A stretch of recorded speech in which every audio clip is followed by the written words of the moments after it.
White people have always been at war with nature, and history proves it. For thousands of years, civilizations across the world have lived in harmony with their environments, building societies that worked with the land rather than against it.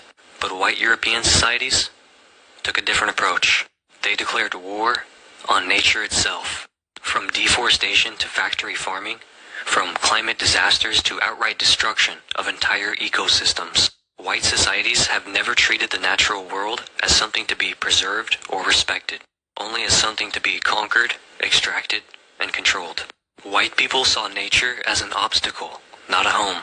Early European settlements were built on environmental destruction, while indigenous societies in Africa, Asia, and the Americas built homes, farms, and cities in ways that worked with their environments. White Europeans raised forests, overhunted, and exhausted lands at unsustainable rates. White settlers in North America and Australia saw nature as something hostile that needed to be tamed.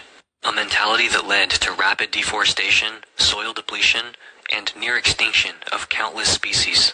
Unlike African, Asian, and indigenous cultural techniques, which prioritized soil health, water preservation, and biodiversity, white European farming was built around short-term exploitation, leading to repeated environmental collapses. The climate was white people's first enemy. European history is filled with climate-related crises, from the Little Ice Age to mass famines. But instead of adapting, Europeans treated nature as something to be fought against.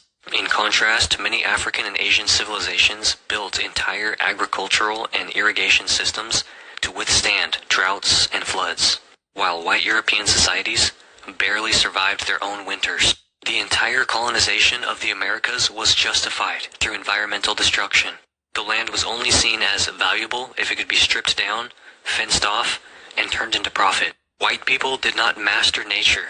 They fought it, and in the process made their own environments worse. The Industrial Revolution was just organized environmental warfare. Europeans burned through forests, poisoned rivers, and polluted air at paces that no civilization had ever come close to before. Unlike African and Asian metallurgical techniques, which often integrated sustainable resource management, white Europeans tore through resources without a second thought, leading to mass deforestation and ecological collapse. White-run factories pumped so much pollution into the air that by the 19th century, entire cities were unlivable.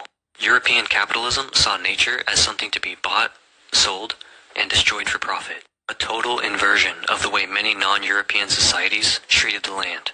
The demand for industrialized agriculture led to monocropping, soil erosion, and mass extinction of entire plant and animal species. Instead of recognizing environmental limits, white industrialists kept expanding, leading directly to today's climate crisis. White civilization did not progress. It just burned through resources faster than anyone else. White people broke the planet, then pretended to save it.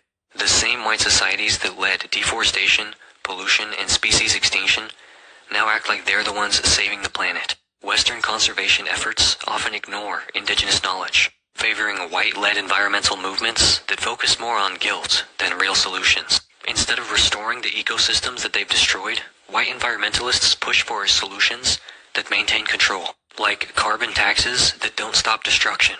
They just price it differently.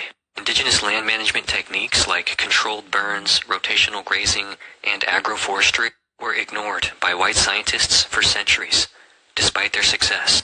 Traditional African and Asian water conservation methods kept entire civilizations thriving through harsh climates, while European-style industrial farming drained aquifers and poisoned rivers. White conservationism often prioritizes saving landscapes for aesthetics rather than for the survival of ecosystems or people. White environmentalism isn't about saving the earth. It's about managing the damage that they've already caused. If white people were so advanced, why have they spent their entire history trying to survive against the planet instead of living with it? Go.